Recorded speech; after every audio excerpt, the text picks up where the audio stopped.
It's your boy Deadfall, man. We out here, we live for episode 4. Walking through the streets of Cali, Inglewood, up to no good. Got my man on the right of me, my man Ed. What's going on? Talk to him, man. How you doing today? Top of the morning, out here in beautiful California. Out here in Inglewood. Up to no good. It's very different from what I expected, but I actually really like it. I like the house. I love the houses out here, man. Like the Spanish style homes, and I don't know, it's always been my thing, so it feels good to see it in person. A lot of times you can watch all these California-based movies, so to actually see it, in person. So by you being out here, now I know you have your own beard butter. Let's get into that, because I know, of course, he has a beard. I don't have a beard. He got that thing metro booming in his city and outside of the city, worldwide and shit. But let's get into that. Like, what made you decide to come up with a beard butter? And on top of that, EBO Beard Butter as well. What happened was, it was something I was just making. It was just something I was making for myself, as just to keep my beard looking sweet. I ain't gonna lie to you, I just wanted my beard to look sweet and be that guy. But just months went by, and at the time, I had just got out of college. No job, no prospects of a job. I'm a hustler. I just do what I do. Dude, that's all I know. So I had to figure it out. And that fall, decided to start to sell it. Okay, so then look back, and now we here. Yeah, by you starting that up now, did anyone inspire you to like create a beard butter, or it was something that you said, you know what, I need to find something that no one started in order for me to generate my business? It wasn't nothing to do with no money. I just wanted to really just do something for my beard. I wanted something, you know what I mean? It wasn't nothing that inspired me. It wasn't like a beard product that was like, oh, I'm about to go do this myself. Right. But I did try other products, but they wasn't for my hair. For my type of hair, for black people's hair. So, my mom been in the skincare industry for, some years with her business. I had asked her, how to really kind of get a solid formula about something, what I wanted. I told her what I wanted. So, just start researching, created her own, blueprint, and, mom's really helped me with that. And then, she let me quarterback the play, she let me do my thing, and basically took the business, like, we started together, but I just had a different vision. So she was like, maybe you should go your separate way, not from a point of, I don't want to work with you, but from a point of, she know how I move, and she know I move kind of swift because I got my own ideas. Right. So she understood that, so, and she understands that if I win regardless, she wins. Right. So, even if, either way she wins, because if I'm doing good and I'm getting bread, she knows she gonna get some. So even if we work together or not, she's still good, because if I'm up, she gonna be up. And it makes sense. And watch your foot. Yeah, you don't want, Man, speaking of foot, you almost was like in Craig dad and shit, stepping in the dog shit. But speaking of Craig and shit, like this atmosphere out here, like how do you feel about this, man? Do it make you feel like you like in the actual Friday scene, or? I mean, not Friday, more so Baby Boy. Baby Boy. Yeah, I think I relate to Baby Boy so much more because that's one of the movies I enjoyed, from that West Coast vibe, because Jody was a hustler. He was a wild guy, but Jody was a hustler for real. He good on that. Jody was a hustler. Like, you good cameraman? Jody, if you watch that part when Jody was out there trying to help his cousin make some money, Jody stepped up and was like, bro, this world full of buyers and sellers. And as much as where he had the clothes in the trunk? Yeah, he was selling the trunk. But think about what Jody did. Jody found a maneuver, finessed it, got it for the low, and he used his hustle, because you can have all the merchandise in the world, but if you can't sell it, what do you have? So he knew how to sell it. But at the same time, Jody wasn't trying to. He went the opposite way. You think Jody was selling clothes in the movie? That's a fact. Majority girl clothes, women's clothes. Right. So majority of these movies, dudes got to sell drugs to get to it and all this. So you be like, man, to see that, as much as like all the other bullshit that was going in the movie, like that part is what stood out, because Jody, he went left. Because when I started another business before the beard butter, I sold a female product. I sold hair weave. That's what a lot of niggas do in my city. A lot of guys do that. Like, there's a lot of females buying weave. They do. I did that in 2013. Miss Jackson. Miss Parker, I'm sorry. Miss Parker. I said Miss Jackson. Fuck my thing about. Okay. But I'm just glad to be here. Really, like, being out here is just more so inspiring, just to see that, like, all these movies I done seen and the landscape and everything you seen in these movies is really how it is. Right. It's not like a set. Like these palm trees is huge, bro. Like look at this shit. Like these palm trees, and I'm like just imagine waking up here every day. like how do people out here be angry? I said that earlier. It's tough. It's tough for me to be upset right now. It's damn near November and it's 70 degrees still. You know what I mean? And like look at the cribs, man. Like that's why like these houses. I watch HGTV, but these houses like $500,000 homes. You know what I mean? But yeah, like I was telling people this earlier. Like, don't get me wrong, because I'm gonna be honest with you. When I came out here, I'm looking like these houses are like $300-400. You looking at least 700,000 and up. It's you know, a different kind of market. It is in the crib market out here. The crib that we in, you know, it easily might be an M. Easily. Because that's what, 5 bedrooms? It's a big house. Six bedrooms. You know, that's a big house. It's a big house, man. I feel like, you know, with this beard butter, do you feel as though you're going to achieve more with this as far as you're going to have some type of expansion despite you saying that you had a hair weave? Like, are you going to have different products? Yeah, like right now, I think the next thing we got to start creating, like Trey been trying to tell me, like, bro, stop bullshitting and start putting out some accessories, put out your comb, put out some combs with it, put out some brushes. So, you know, that's smart. That's the next wave, because even I think about my Uber driver was telling me, he was saying, you know, a lot of people just invest in like one thing, but he was saying invest in the things that go into creating that thing that you're investing in, because that's how you make more money, because the thing you sell that's selling is always making money. The ingredients that you need to make it is always going to be selling, so that's going to make money too, and it might be a lesser, you know. Right. So, you know, I think about it like that. So hopefully, you know, we just keep breaking into more of the product line, coming out with new things, more natural products, and eventually, like, the beard butter gonna sustain itself, so I can go do something else with it. The beard butter's there, it's always gonna do its thing, but now we can put a focus into another business, or you know, if money straight, forget a business. I could do what I really want, and that's build that the community center joint I want to do. Basically, what I want with that is this is a place where adults and kids can come and really gain financial literacy, learn how to write business plans at a young age, or even as an adult. I mean, everybody eventually thinks about a business maybe at some point in time in their life, so you at least want to know how to write a proper business plan, or proposal, or, you know, some people, even if it's not business, like non-profit, people need to know how to write grants, things like that. So I want people to have that experience. Like, I want to give kids another outlet outside of sports and singing and rapping and things like that. Don't get me wrong, there's nothing wrong with that if you had a talent, but we also need the people to manage the people that make the money, that these football players. We need more, you know, these accountants. Accountants, right. You and know, it's we funny. need accountants. We need, what else goes in? Accountants, managers, creative directors, like stuff like that, because everybody can't play ball. Right. Like, everybody is just not physically gifted like that. Everybody can't sing. Everybody not physically gifted, but everybody got the brain power to do anything they want to do from other standpoints. So I tell anybody, my favorite quote for what I say is, why play for the team if you can own it? Because everybody that play for the team, like, look at all these football players, they can barely walk in their 50s. The owner, 90 years old, he's still a billion up, and he walking around. Jerry Jones. Living it good, but you play football for 10 years and you can barely walk on your own. No, you're right. I don't want that. So it's like, why play for the team when you can own it? But then I also understand that everybody can't be a boss. That's a fact. Everybody can't. They got to know their role. Yeah, and then don't get me wrong. I hate the word boss, because anybody could be a boss. I could tell 5 people what to do and they crash dummies, but I quote unquote is a boss. Fuck that. Like, anybody could do that. I just want to inspire people to do some better shit. So, you know. Now, by you just saying all that, right? We had a conversation off camera. You basically was speaking on your give backs. I don't know if you want to share that, but I think that's important. A lot of people don't, you know, some people don't get that recognition. I'm not sure if you're looking for that recognition because you got something from your heart. Yeah, I mean, it's never something we cared about, because it wasn't just me. It's like, it was something I thought of, and then, like, I brought it to attention to the whole squad, and then everybody was like, oh yeah, I'm with it. Like, so that's when I knew it was real, because it was like, damn, niggas must have been on the same page as me.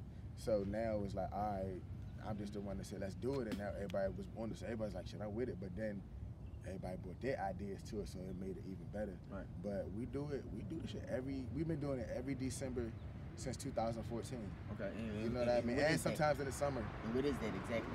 Basically what we do is go downtown. Like you come to DC, the homeless rate in DC is pretty high. Like it's a lot of homeless people there.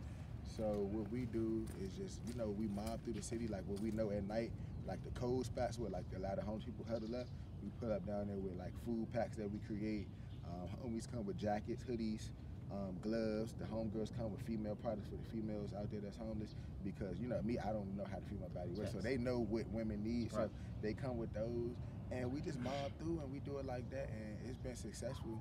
And the goal is just to keep improving on it every year to a point where we ain't just feeding people and giving them clothes. We actually finding a way to help them get some money, put them in a home, really insert them back into, I guess, society, as you should say. Not insert them, but I guess just give them a chance. Like they're part of society. Yeah, bring them, because everybody got this stigma about homeless folks and all that. So it's like just to give them a chance again to get back, because everybody had dreams. Everybody was a kid once. Think about, you start looking at people, you like, damn, I was a kid. I had ideas. I had dreams. I wanted to do this. I wanted to do that. So I would think, no matter how old you get, that feeling don't go away.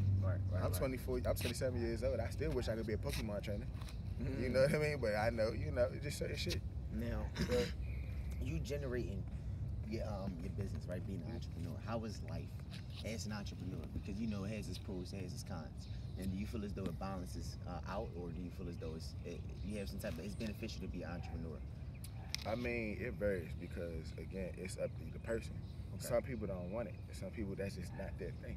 Some people don't want that responsibility. Some people got internal fear. You know what I mean? For me, it's been beneficial just because of how I've been. I've always been this way. Like, I like to make my own money, and I always hated the fact that with a job, they can fire my ass whenever they want to, and I'm only capped. So if I'm working for you and you tell me, Ed, you're gonna get $56,000. So I know if I can make $56,000 a year from you, for my salary, I know that I'm really generating you probably 3 to 4 times that. So it's just like, a job you get, like these jobs, how they break down the jobs with how much money you make per year, but then if you come to somebody that own their own shit, it's no cap.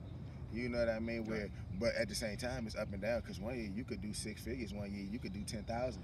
You know what I mean? You never really know what you're gonna get, but it's really up to your personal grind and, life, because you could work hard as you want, but sometimes it's just not your time. You know what I mean? So I feel like life gave me an opportunity, and then I ran with it, and it kept giving me more opportunities, so it must be meant for me to do this. So I think it's been beneficial to me personally, and I think it's beneficial to everybody, because everybody got ideas. It don't have to be your permanent thing, but I feel like if you got a little idea, you create something on the side. Some people might just make socks. Hey, yo, bro, you making $5 pairs of socks, but you selling 50,000 units in a year, or 10,000 units. The man, you said 10,000 socks at $5 a piece. You know what I mean? On the side, and you still got your job. I mean, that's a cool little side gig. I mean, it varies. Like, everybody, don't want to be a full-time entrepreneur. But I feel like it's always beneficial to have some side money. No, that's a fact. Well, I'm gonna get straight to it. It's a lot of Philly viewers. Like I told y'all earlier, I don't have no facial hair besides a nice little stash and shit. You feel me? But at the end of the day, it's a lot of people that want to know, are you coming to Philly, or you gonna bring that product to Philly? I know you do everything online as well, and it's Philly people. Where can these people find this product? And I'm not just talking to Philly people. The reason I'm actually singling out Philly, because Philly homies or Philly people have a lot of beards. You see a lot of Sunnis. That's what we call them in the city. And I just want to know, or actually I want the people to know, we already know that you have a beard butter, but like, what does that beard butter do for the beard? What mine do is, specifically for me, and what my product does, I was created to cater for black people's hair. A lot of times, a lot of black men struggle with keeping their beard moisturized, keeping it smelling good, healthy. A lot of black men talk about they have patches, or it's thin, or it's dry feeling. So what my product does, one, is to keep your beard moisturized. That's the main thing, is to keep it moisturized. So that's stopping the breakage when you're combing it. It's keeping it soft. It's giving it a nice shine. It's making it smell good. But the key thing is also it's helping it with growth. And the main thing about my product is that it's handmade and it's all natural. So there's no chemicals in it. So I really know what our hair needs.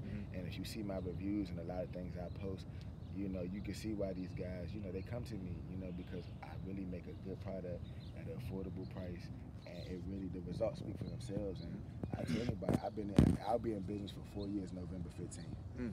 One thing I know about being from DC, and I sell it to a lot of people in the city.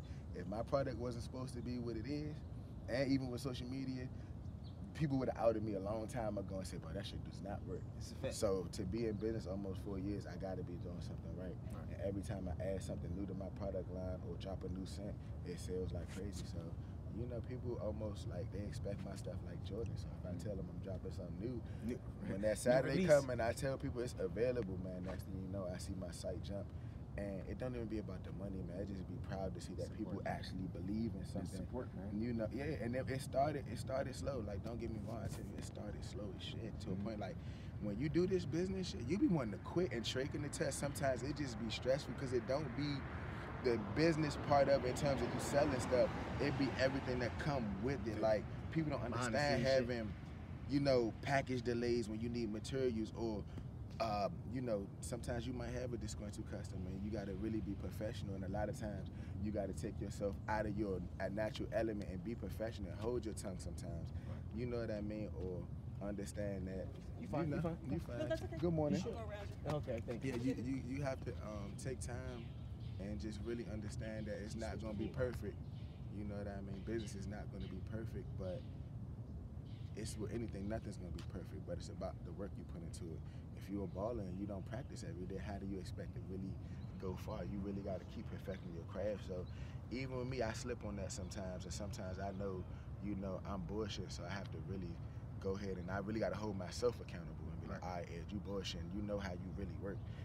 You know what I mean? It's like, all right, you kind of get comfortable because you get a little better, you make a little, so you get content, and then you like, nah, Slim, this is not me, because I worked hard as fuck to get to this point. So if I keep working hard to get to this point, I'm gonna get to the next point. So it's really just about, you know, taking your craft and keep perfecting it as much as you can. Even me, like, I make a product, but I gotta keep researching what's popular on the market, from the scents to, you know, what the feel is like, what's the climate like. You know what I mean? When you go to I ship overseas now, so I have to understand international marketing, because certain places, you know, scents are specific to like a certain, like in the Middle East, it's more like certain scents I make wouldn't be considered masculine, so they wouldn't use it. So you also have to base things from a cultural standpoint too, because certain cultures want a certain type of scent. You know what I mean? So things like that I didn't know at first, but you have to, you know, in order to stay competitive, you got to start to learn that, you know, everything isn't just going to be one way forever. So you start to, okay, what are the people in France like? What are the people in the UK like? What scent is popular in this side of the country? What's my Midwest like? What scent is my Midwest scent that I know everybody loves? What's something out the West Coast that I know a lot of customers love? What's something that I usually ship out internationally that I see a lot of international? You know, you got to really keep, you know, all that type of stuff into account. And you know, it gets stressful, but at the same time, I look at it like I wouldn't rather it no other way, because it's my way. Facts. And it's my, you know what I mean? You can create your own lane, create your own rules. My own lane, and at the end of the day, like, I know how I work is gonna make me successful, and it's just like only a matter of time. Makes sense. So where can people find it? Like, where can people purchase your product? You can purchase my product at www.etsy.com, etsy.com/shop/EBO Beard Butter, and hey, what's going on, man? /EBO Beard Butter, and EBO Beard Butter is spelled EBO, and then the word beard and the word butter. And you can find that. You follow me on Instagram at EBO Beard Butter. You can follow me on Facebook, EBO Beard Butter, and also when you go on my website, you should check my reviews more than anything. You know, check out all my reviews. Check out, you know, the testimonials people leave on my page. I post my customers, what they send me. So, I mean, I just try to have a lot of available content, man. And I appreciate Dad for just even giving me the opportunity to speak on his platform. You know what I mean? Because a lot of people are like, oh, I ain't fucking with these niggas. You know what I mean? So, he gave me the opportunity to speak on his platform, and I'm grateful. At the end of the day, I appreciate that, man. At the end of the day, I feel as though my platform is to give exposure to any. Top of the morning. Hey, what's up, big guy? My platform is to give exposure to different people. whether it be Philly, whether it be DC, whether it be Baltimore, whether it be New York, whether it be anyone, you know. We out here in Cali, we enjoying this beautiful weather. I knew about you from my man Trey. You know, Trey, he hangs around a lot of good folks, you know, as you can tell, that's how we link as well. Yeah, Trey, a good dude. I had met that guy. He's a good dude. Yeah. Jackass, though. Yeah, he is, yo. You definitely can't forget that shit. But other than that, yeah. Trey behind the camera, so we should making sure we got to talk our shit so you already know it, though, man. But listen, y'all already know where to find him at, man. Like I said, it's Dev Hall. You know, we out here at Cali. It's the last day. And we enjoyed ourselves, man. We just wanted to make sure we had this footage for the people back home. And on top of that, man, I want to actually incorporate something too. A lot of people, we was having this conversation earlier this morning. A lot of people, man, y'all gotta realize this, and I'm talking to the people. I don't really got specific. I don't really gotta say the ethnicity. I'm pretty sure y'all know who I'm talking to, but people in general. But at the end of the day, y'all can be out here, man. You know, this shit was planned. You feel me? Like we was discussing earlier. It's about planning, bro. You know, a lot of people just be thinking that you about to drop a bag. Oh shit, these guys out here stunting, this, that, and the third. It's all about your perspective. You know, a lot of people owe this to themselves. You know, we're not working to make other people money consistently instead of enjoying yourself or enjoying your life. You know, at the end of the day, you live once. You know, and don't let no one tell you what you can and you can't do. You know, I may not ever come back to college. You feel me? But I have high intentions on coming out here only because of the experience that I see. You feel me? A lot of people don't have that opportunity to experience this. You know, you coming from DC, you was explaining, some people go as far as King's Dominion to elsewhere, you feel me? And that's how it is in Philly. You know, some people go as far as Atlantic City, going back. You know, stuff like that. You know, people turning around like we out here, celebrities, people go, we was main stars and shit, people stopping and shit. But how you feel about that, man? Like, your opportunities is traveling. That's the best thing that happened to me because I was one of them people. Like, I ain't really leave DC like that. I left for a couple times, like my folks took me places, but I really haven't. I caught my first flight on an airplane in 2016. So, you know. That's a couple years ago. That's 2 years ago. But, I mean, a lot of people, you know, and I took my first flight by myself. I just got on the plane. Kid Cudi solo dolo. But, I mean, I just think that, like, especially with that, I say, I mean, the work, when you come from DC, it's like, it's weird. It's not that you get conditioned to think that this all it is. It's just kind of like, it just falls into that, and then you actually get out here, and you might go one place, and then it just boom. Now you want to see everything you can possibly. So it's like now we went from, you know, being on the south side to now it's like, now I'm in Inglewood. You know what I mean? Like Inglewood. And the crazy part about it is, I feel at home. Facts. Like, man, we really walking around through, they quote Inglewood from what you hear in the movies, and it's so, like, we just walking around, and it's like, it's peaceful. Like, listen to the birds, man. Like, look at the block. Like, not even off. They don't get it wrong though. I don't know if it's like it looks pleasant. And pleasant. I don't really know how it is out here. I'm just saying, like, just from a standpoint, like, look at it. Like, hey, look at this crib. Let's do a little rotation. Like, look at this crib right here. And I don't mean to put people's crib on the camera and shit, but like, look at this. They ready for Halloween. It's about to get spooky on this fucking block. But it looks nice though in the daytime. Imagine playing football out here as kids and just throwing the ball in the street. Like Mawson and shit. You feel me? Like, just envision this, yo. Yo, you know, Mr. Never on camera, yo. Get in right here. He chilling, man. This my folks now, man. You know, these my DC niggas now, man. Like, I met them through my man Trey, man. But at the end of the day, man, good vibes, good energy, all that type of shit, man. You want to be around positivity, man. It can get you far in life at the end of the day. But I believe my outfit, y'all. It's top of the morning. It's just early morning. I'm out here. It's top of the morning. I know I'm like, he got highlighted pink pants. Look, man, we enjoying ourselves, man. We ain't gotta look duggy. You know, people gonna check the footage. Y'all see the footage already. But at the end of the day, man, this episode 4, man. You know, Dev Hall show. You know, interview and you know. Ain't this your 1 year too? Oh yeah, 1 year. Oh yeah, we celebrating 1 year too, yo. Episode 4, celebrating 1 year. I appreciate it, man. 1 year in the game. At the end of the day, man, I just really appreciate everybody, man. And I appreciate y'all for tuning in to episode 4. It's your boy Dev Hall. Y'all already know.